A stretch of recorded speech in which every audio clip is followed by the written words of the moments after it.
এই ঝড় বৃষ্টির মধ্যে তুই আমাকে জঙ্গলে কেন দেখা করতে বললি? আমরা অন্য কোথাও দেখা করতে পারতাম। তোকে কিছু কথা বলার ছিল। আকাশ ছেলেটা ভালো না, তুই ওর থেকে দূরে থাকিস। এই কথা বলার জন্য তুই আমাকে জঙ্গলে নিয়ে এসেছিস? তুই পারিসও বটে। আমার কথাগুলো হালকাভাবে নিস না। তোকে আমি সব ঘটনা খুলে বলতে পারছি না, আমার পক্ষে সবকিছু বলা সম্ভবও না। বুঝেছি, তুই আকাশের প্রেমে পাগল হয়ে গেছিস। আচ্ছা ঠিক আছে, আমি আকাশের সাথে ব্রেকআপ করে ফেলবো। এখন থেকে তুই আকাশের সাথে প্রেম করিস। এখন খুশি? প্লিজ রূপা, আমার কথাটা বোঝার চেষ্টা কর। আকাশ ছেলেটা ভালো না, ওর থেকে দূরে থাকিস।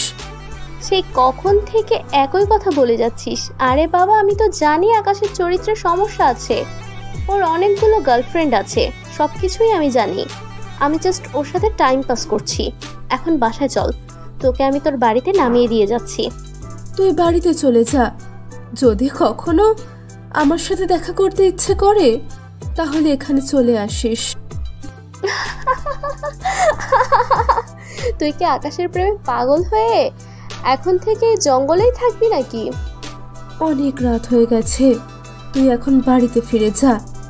আমি বাড়িতে ফিরে যাব, আর তোকে কি একা জঙ্গলে ফেলে রেখে যাব? আমাকে কি পাগল মনে হয়? তাড়াতাড়ি গাড়িতে উঠে বস, তোকে তোর বাড়ির সামনে নামিয়ে দিয়ে যাচ্ছি। তুই বাড়িতে চলে যা, অনেক রাত হয়ে গেছে। এখন তোর এখানে থাকাটা ঠিক হবে না। কথাটা বলেই সুমিত দৌড়ে জঙ্গলের ভেতরে চলে গেল। ওকে অনেক ডাকাডাকি করেও কাজ হলো না। ও কি পাগল হয়ে গেছে নাকি? এত রাতে জঙ্গলের ভেতরে কোথায় গেল? সুমির জন্য চিন্তা হচ্ছে, আর আমারও বেশ ভয় লাগছে। কিন্তু এই অন্ধকারে তো জঙ্গলের ভেতরে সুমিকে খুঁজেও পাবো না। কি যে করব কিছুই বুঝতে পারছি না। আমি গাড়িতে উঠে বাড়িতে চলে যাচ্ছি। যদিও সুমিকে রেখে আমার যেতে ইচ্ছে করছে না, তবুও বাধ্য হয়ে চলে যাচ্ছি। এই গভীর রাতে একা জঙ্গলে থাকা কি সম্ভব? সুমিটাও একেবারে পাগল হয়ে গেছে। এত রাতেও জঙ্গলের ভেতরে কোথায় গেল? কিভাবে যে থাকবে সারা রাত জঙ্গলে? বাড়িতে এসে আমি প্রথমেই ফোন দেই সুমির ছোট বোনকে, কিন্তু ওর নম্বর তো বন্ধ বলছে। তাহলে এখন আমি কাকে জানাবো যে সুমি জঙ্গলে আছে? সুমির আত্মীয় স্বজন কাউকেই তো চিনি না। সুমি আজকে যা কাণ্ড ঘটালো না, সারা জীবন মনে থাকবে আমার। আমি যে কত চিন্তার মধ্যে আছি সেটা কি আপনারা বুঝতে পারছেন? আমার প্রিয় বান্ধবী সুমি এখন জঙ্গলেই আছে। কিভাবে আছে, কি করছে কিছুই জানি না। এদিকে সুমির ছোট বোন ছাড়া কাউকেই আমি চিনি না, যাকে আমি সুমির ব্যাপারে জানাবো। কি যে যন্ত্রণার মধ্যে আছি। সারা রাত ঘুমাতে পারিনি। সকালের আলো ফুটতেই গাড়িটা নিয়ে সোজা চলে যাচ্ছি জঙ্গলের দিকে। এদিকে বারবার সুমির ছোট বোনের নম্বরে ফোন করেই যাচ্ছি, কিন্তু নাম্বার বন্ধ বলছে। আমার ইচ্ছে করছে সুমি আর সুমির ছোট বোন দুজনকে দড়ি দিয়ে বেঁধে ইচ্ছা মতো পেটাই। গত রাতে সুমির সাথে যেখানে দেখা হয়েছিল সেখানে চলে এসেছি। আশেপাশে তাকিয়ে সুমিকে খোঁজার চেষ্টা করছি। এমন সময় সুমির ছোট বোন নিশিতা আমার সামনে হাজির।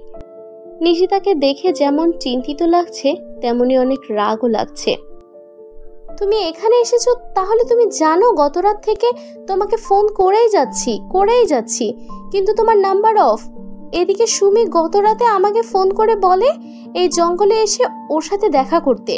তারপর ওর সাথে দেখা করতে আসলাম। কথাবার্তা শেষে ও দৌড়ে চলে গেল জঙ্গলের ভেতরে। ওর চিন্তায় সারা রাত আমি ঘুমাতে পারিনি। এখন সুমি কোথায়? ওকে খুঁজে পেয়েছো? আমি তো গত রাতে সুমি আপুর সাথেই ছিলাম। আমি আর সুমি আপু এখন এখানেই থাকি। তোমরা দুই বোন এই জঙ্গলে থাকো মানে? সুমির তো মাথা নষ্ট হয়েছে আকাশের জন্য, কিন্তু তোমার মাথা নষ্ট করলো কে? কি হয়েছে তোমাদের দু বোনের? তোমরা ঘর বাড়ি ছেড়ে এই জঙ্গলে চলে এসেছো কি ভূতেদের সাথে থাকতে? রূপা আপু, গত রাতে সুমি আপু তোমাকে সব ঘটনা খুলে বলতে পারেনি, তাই আমি এসেছি তোমাকে সবকিছু বলার জন্য। আমাদের দুই বোনের সাথে সেই রাতে যা হয়েছিল সব কিছু তোমাকে বলবো আজকে। কি হয়েছে তোমাদের দু বোনের সাথে? গত রাতে সুমি আমাকে বারবার আকাশের থেকে দূরে থাকার কথা বলছিল। দয়া করে সব ঘটনা আমাকে খুলে বলো। আমি জানতে চাই তোমাদের দু বোনের এই পাগলামির কারণ কি। রূপা আপু, কিছুদিন আগে সুমি আপু জানতে পারে সে মা হতে যাচ্ছে। আর এই খবরটা আপু প্রথমে আমাকেই বলেছিল। আমাদের তো বাবা মা নেই, আপন বলতে কেউই নেই আমাদের। এসব তুমি কি বলছো? রূপা মা হতে যাচ্ছে? কিন্তু ওর তো বিয়ে হয়নি। তাছাড়া কোন ছেলের সাথে ওর সম্পর্ক আছে বলে তো আমার জানা ছিল না। তাহলে সুমি সন্তানের বাবা কে? সুমি আপুর পেটের সন্তানের বাবা আকাশ। আমাকে মাফ করো রূপা আপু, আকাশকে আমি ভাইয়া বলতে পারবো না। আকাশের সাথে সুমি আপুর অনেক দিন যাবৎ সম্পর্ক চলছিল। এসব তুমি কি বলছো? এখন আমি বুঝতে পেরেছি গতরাতে সুমি কেন আমাকে বারবার আকাশের থেকে দূরে থাকার কথা বলেছিল। আমি তো সুমিকে বলেছি আকাশের সাথে আমি ব্রেকআপ করে ফেলবো। আমি কখনো সুমি আর আকাশের মাঝে আসবো না। তোমার আপুকে বলো পাগলামি বন্ধ করে বাড়িতে ফিরে যেতে। এভাবে জঙ্গলে থাকলে কি সমস্যা সমাধান হবে? এখনো তো আমি সব ঘটনা তোমাকে বলিনি রূপা আপু। আমার সব কথা শুনলেই তুমি বুঝতে পারবে কেন আমি আর সুমি আপু এই জঙ্গলে আছি। আমাকে আর কিছুই বলতে হবে না, আমি সবকিছু বুঝে গেছি। এখন তোমার আপুকে নিয়ে চলো আকাশের কাছে, তারপর আমি দেখছি কি করা যায়। সুমি আপু আর আমি কখনো এই জঙ্গল ছেড়ে আর কোথাও যেতে পারবো না, কারণ আমরা দুই বোন যে আর এই পৃথিবীতে বেঁচে নেই। আরো 1 সপ্তাহ আগেই আকাশ আমাকে আর সুমি আপুকে মেরে এই জঙ্গলে মাটি চাপা দিয়েছে। এসব কি বলছো তুমি? পাগল হয়ে গেলে নাকি? সুমি বেঁচে নেই মানে কি? গত রাতেও তো আমি সুমির সাথে কথা বললাম। তুমি মিথ্যা কথা বলছো। তোমরা দুই বোন মিলে আমার সাথে মজা করছো। দয়া করে এইসব বন্ধ করো। আমার অনেক কষ্ট হচ্ছে, আমি এসব কথা সহ্য করতে পারছি না। আমি কান্না করতে করতে মাটিতে বসে পড়ি। কথাগুলো শুনে দাঁড়িয়ে থাকার মতো শক্তি হারিয়ে ফেলেছি।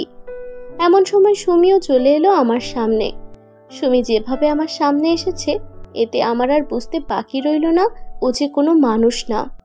কাঁদিস না রূপা, তোর জন্য আমার অনেক কষ্ট হচ্ছে। আমার মতো তোরও বাবা মা নেই, কিন্তু তোর অনেক ধন সম্পদ আছে। আকাশ তোর ধন সম্পদের লোভে তোকে প্রেমের ফাঁদে ফেলেছে।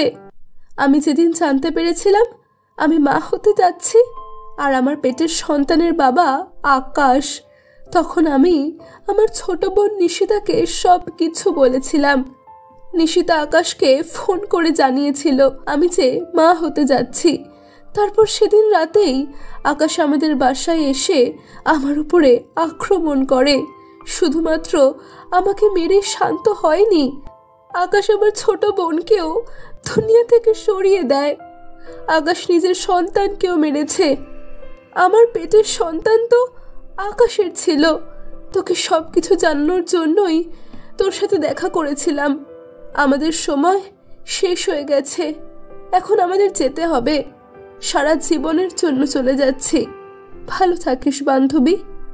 তারপর আস্তে আস্তে অদৃশ্য হয়ে যেতে শুরু করে সুমি আর ওর ছোট বোন নিশিতা। আমি বুঝতে পারছি সারা জীবনের জন্য সুমিকে হারিয়ে ফেলেছি। সুমি আমার ছোটবেলার বান্ধবী।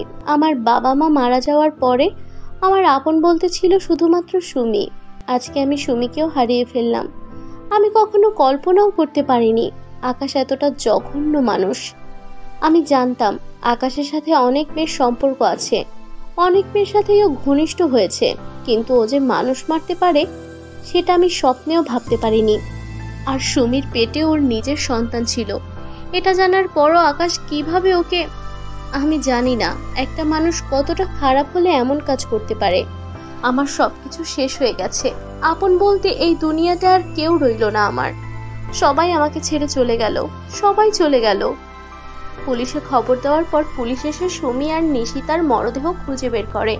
ওদের দেখে এখনো মনে হচ্ছে ওরা বেঁচে আছে, শুধুমাত্র ওদের দেহে প্রাণটাই নেই। ওদের শরীরে কোনো অংশে কোনো ক্ষতি হয়নি, ওদের শরীরটা একটুও পচেনি। আমার চোখ দিয়ে পানি বের হচ্ছে না, শক্ত পাথরের মতো দাঁড়িয়ে আছি। মনে হচ্ছে আমার মধ্যে কোনো অনুভূতি নেই। যেই সুমিকে নিজের আপন বোনের মতো ভাবতাম সেই সুমির মরদেহ আমার সামনে। যেই নিশিতাকে নিজের ছোট বোন ভাবতাম সেই নিশিতার মরদেহটাই আমার চোখের সামনে। তবু আমার মধ্যে কোনো অনুভূতি নেই, মনে হচ্ছে আমি একটা জিন্দা লাশ হয়ে গেছি।